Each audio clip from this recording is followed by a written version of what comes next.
Okay, so let's start our discussion on experiment 1, that is V curve of synchronous motor. Before we go there, let me give you some quick review of some of the related topics. First of all, this is a single phase induction motor. Single phase induction motor are something that you use in your homes. That is your ceiling fan. It is a single phase induction motor or home appliances. Now, single phase induction motors are less efficient than three phase induction motor. Less efficient. Okay. These are less efficient than three phase induction motor. But we cannot use three phase induction motor in our houses because it is not available. Three phase connection is not available in our houses. These connections are available in industry. So in the industry, three phase induction motor are used. Okay, we'll go into that a little bit later. So the single phase induction motor is less efficient. Another problem is it is not self-starting. It is not self-starting. Okay. It is not self-starting. That means it cannot start by itself because you have a single phase. When you have a single phase connection, you have a pulsating magnetic field. The magnetic field is pulsating. It is not revolving. Pulsating magnetic field, that is your B. So pulsating magnetic field means it is not revolving, unlike the three phase induction motor. When you have a pulsating magnetic field, it is going here, then another side here. The motor cannot rotate. You have to provide a mechanical force in one direction, put some mechanical force in one direction to make the rotor rotate continuously. Once the motor actually, after some mechanical means, if you give it some push, after it reaches here, it will continue to rotate in this direction because you have a pulsating magnetic field here. It will push it once you place it here. Okay.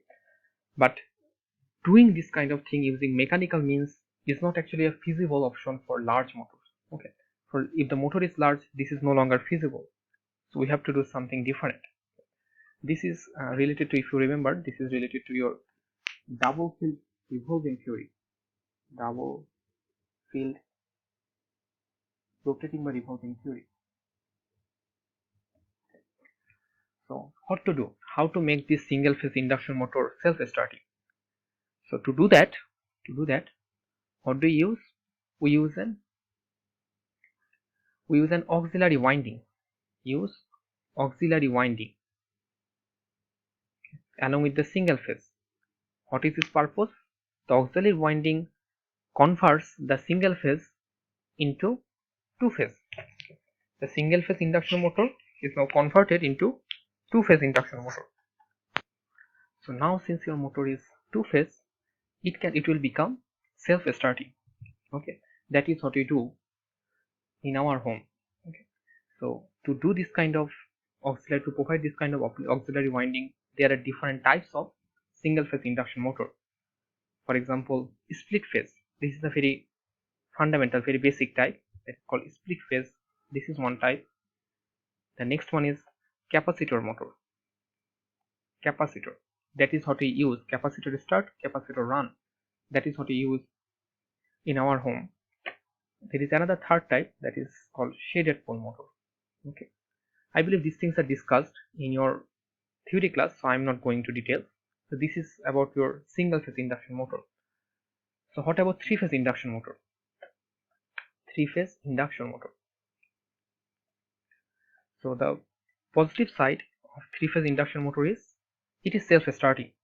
It is self-starting. Okay. And it is also efficient, much more efficient than a single phase motor. So why it is self-starting? Why a three phase induction motor is self-starting? Because when you have three magnetic field, three phase supply, three magnetic field like this way, okay, you have a three phase supply. The summation of these three fields, say for example B1, B2, B3, these are continuous supply. In time domain, these are continuous supply. The summation of these three fields will be along in one side like this. Say for example here. Okay. In the next moment, okay, this B1, B2 and B3 will change in magnitude like the sine wave. one sine wave is this, one is 120-degree lags. So this one will continuously rotating. Okay, you can easily plot this kind of visual in MATLAB if you want to do it. So you will see you have a revolving field like this, and this is called RMF or rotating magnetic field. Okay, and this is a virtual field that creates inside the stator. Okay, once you put the three-phase supply, you are providing the three-phase supply in your stator winding. There the rotating magnetic field is created. Okay, so what is the speed of this rotating magnetic field? It is called ns or synchronous speed. Synchronous speed, the speed of the rotating magnetic field. So the relation here is that ns is equals to 120 f over p. So f is the supply frequency, the frequency that you are supplying. For our scenario, that is 50 Hz, and p is the number of poles. So say for example 120 multiplied by 50, and if your synchronous motor has 4 poles, so here you get 430, that is 1500 rpm. That is the synchronous speed of the rotating magnetic field. Okay, once you provide a 50 Hz supply, if you change the number of poles, this will change, but during the construction the number of poles becomes fixed. Okay, so you can say the synchronous speed for a particular motor is fixed. Okay, now this is the synchronous motor. That is, if you look at the construction of the motor, put it like this.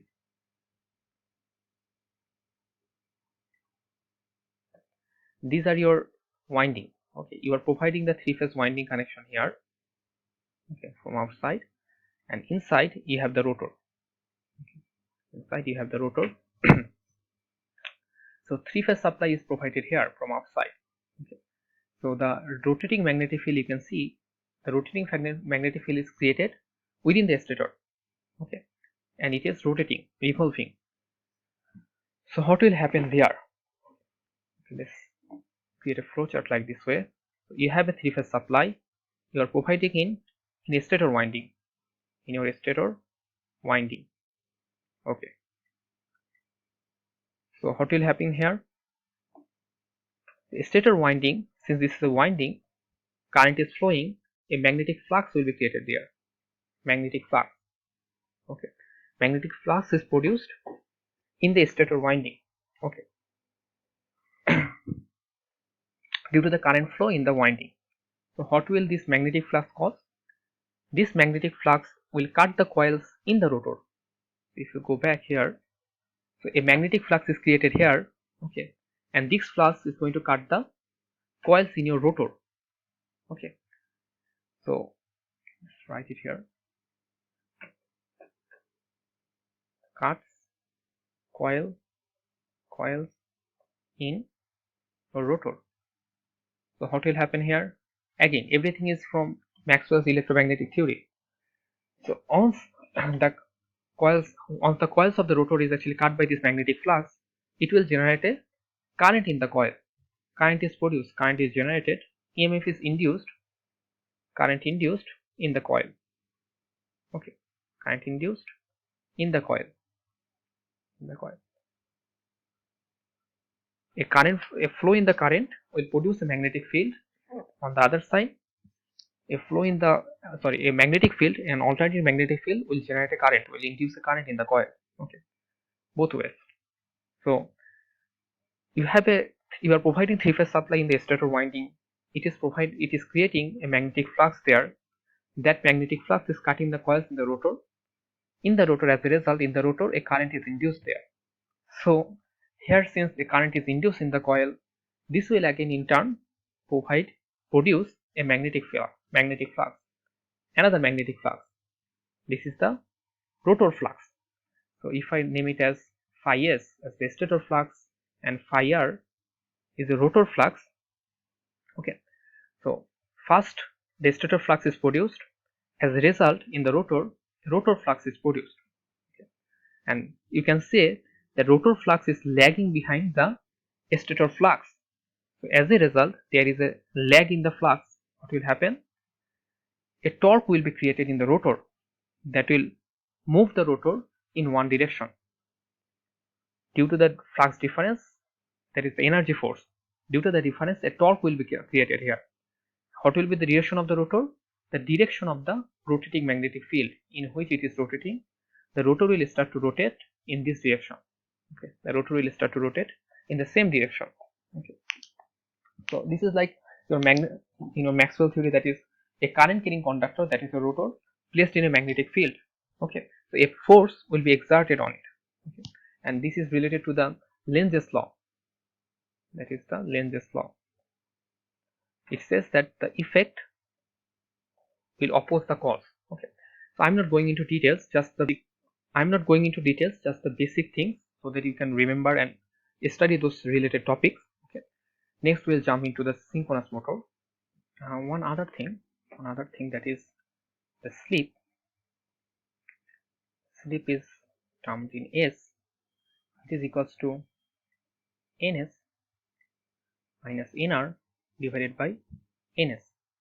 Here ns is your synchronous speed, that is the speed of the rotating magnetic field, and for a particular motor you can say it is fixed. And nr, that is the rotor speed, the speed at which the rotor is revolving. And for induction motor, nr is always less than synchronous speed, because if the speed is same, if the rotor speed and the synchronous speed is same, then the rotor should not be revolving. There is no speed difference, there is no relative speed, there cannot be any force exerted on it. So the rotor will try to catch this rotating magnetic field, that is the speed of the rotating magnetic field, but it can never catch. So the rotor speed will always be less than the synchronous speed. Okay, so if you come here, ns minus nr divided by ns, that is the relative difference. Now since ns is always greater than nr, so slip is always less than 1. Okay, it is from 0 less than s less than 1, you can say like this. So when slip will be 0, when ns equals to nr, and ns is equals to nr. When will it happen? When the synchronous speed and the rotor speed is same. Okay, induction motor will come to a standstill, will not be revolving. So if the slip is 0, that means if the slip is 0, that means it is actually no longer induction motor, cannot be there, it becomes a synchronous motor. Okay, so when slip can be 1, when nr is equals to 0, then slip is 1. Nr equals to 0 means the rotor is not rotating, that means the motor is at a standstill.